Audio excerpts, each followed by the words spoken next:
This technique will discuss central line placement of a long-term catheter using the Guidewire technique using the following supplies. Central lines are very useful for patients who will be in hospital for multiple days, for those requiring multiple blood sampling, infusion of hyperosmolar fluids, or those patients who require central venous pressure measurement. A needle is inserted into the vessel. If you feel uncomfortable with further manipulations that are required to place the catheter, then an over-the-needle catheter can be used instead of the hypodermic needle.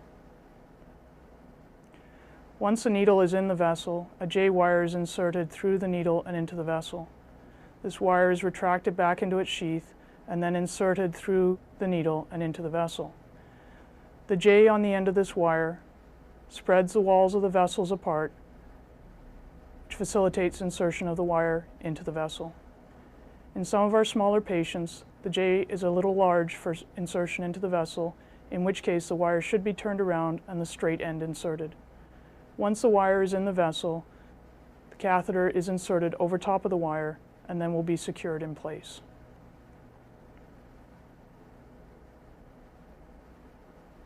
A needleless injection cap is inserted over the end of the catheter. This prevents fluid movement in or out of the catheter until the central blue valve is depressed. The needleless injection cap is then capped. All necessary supplies come with the kit. If this catheter is too long, it can be placed a little shorter and a blue or white wing inserted over top of the catheter to be able to suture the catheter at the venotomy site. The animal is clipped, surgically prepped, and drapes are placed. The drapes are being left off for visualization purposes. The clip should extend from the dorsal midline to lateral to the ventral midline and from the angle of the mandible to the thoracic inlet.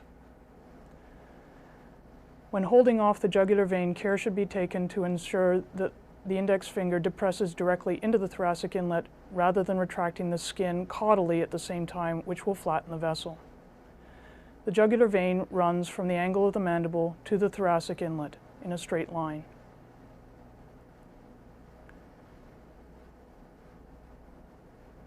This location is maintained no matter what position the animal's head is in.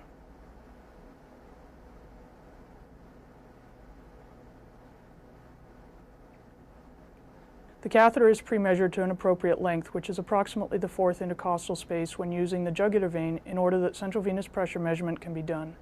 An imaginary line is drawn from the caudal aspect of the elbow with the limb in a neutral position up to a level that is in line with the venotomy site. The vessel is punctured by puncturing through the skin first and then puncturing the vessel. The jugular vein has a tendency to roll. This will facilitate puncture of the vein. Flashback should be seen through the hub of the needle, except in the most hypovolemic patients. The wire is then inserted into the vessel. It should proceed without any kind of resistance. If resistance is perceived, then the needle or the catheter is not in the jugular vein, but is in the perivascular tissues. The wire is inserted such that once further manipulations are performed, the wire will not fall out of the vessel. Once it's inserted to an appropriate level, the sheath is removed, followed by the stylet or the catheter. The wire should be stabilized during this procedure to ensure that it does not retract. The catheter is then threaded onto the wire and inserted into the vessel. Care must be taken to ensure that some part of the wire is always able to be held. If the wire has been inserted too far into the vessel, it should be retracted until it is seen coming from the hub of the catheter.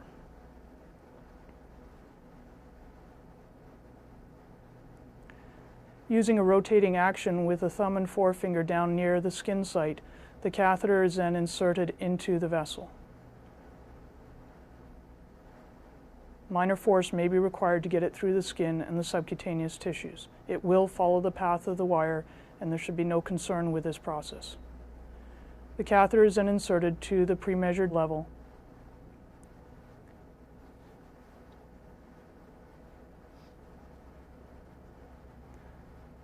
The catheter is flushed to ensure no clots and aspirated to ensure that blood can be retrieved.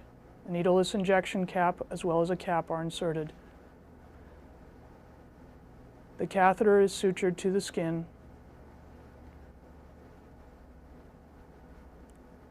using a monofilament suture material.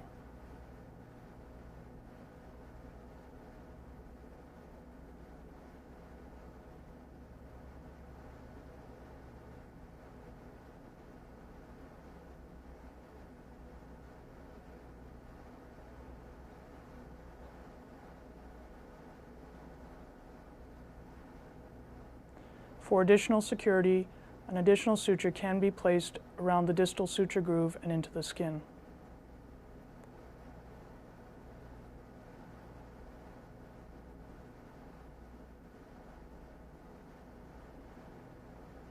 Prior to bandaging, the site should be cleaned up and all blood removed.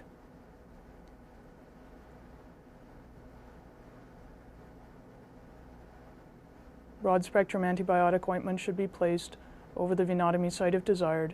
Sterile telfa pad or sterile 4x4 should be placed over the site, and a light dressing should be placed. Sterility should be maintained during this process.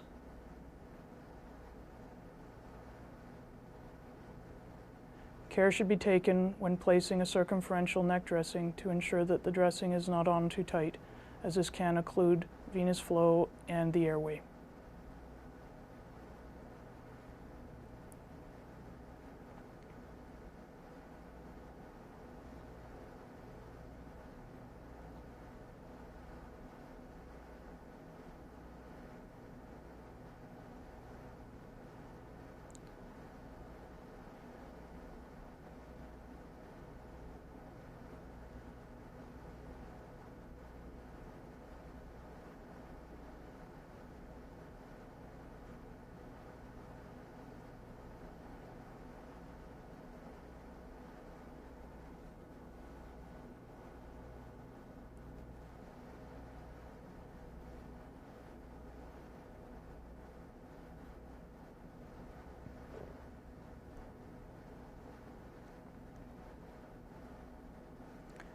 In order to prevent having to use a circumferential dressing, a patch dressing can be placed.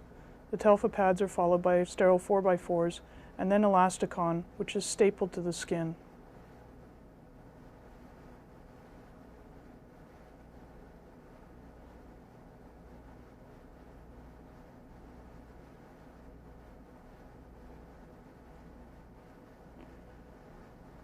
When dressing changes are required to inspect the venotomy site, 2 cuts can be made in the elasticon to create a flap.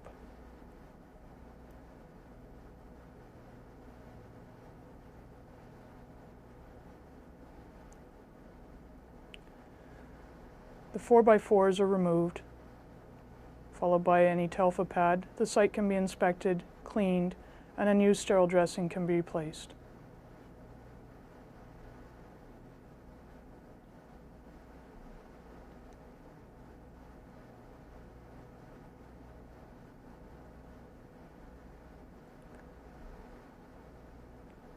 The flap is then placed back in its normal position, and a new piece of tape is placed over top to hold it in place.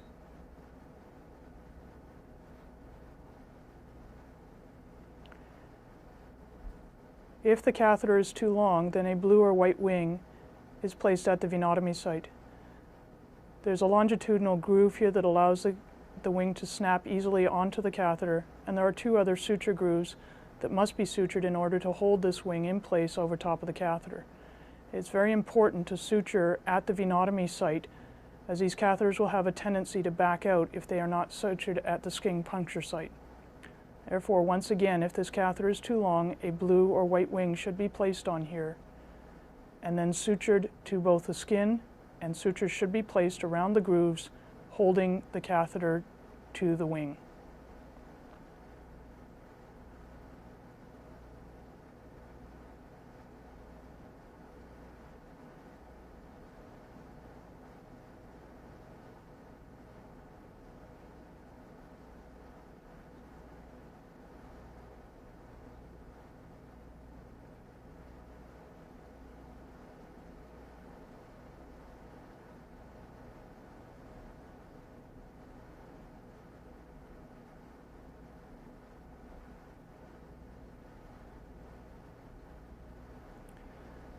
Occasionally, catheters become dysfunctional and may need to be replaced.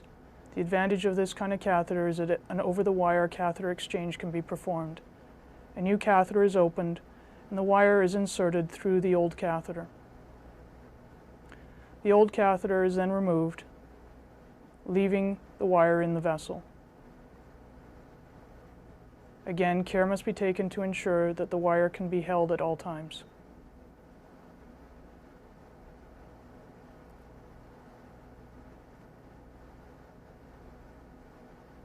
A new sterile catheter is then inserted over top of the wire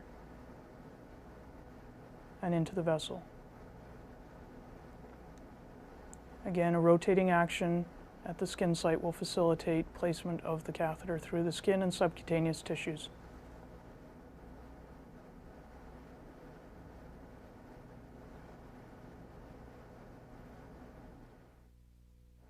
These catheters come as single lumen, double lumen, or triple lumen catheters.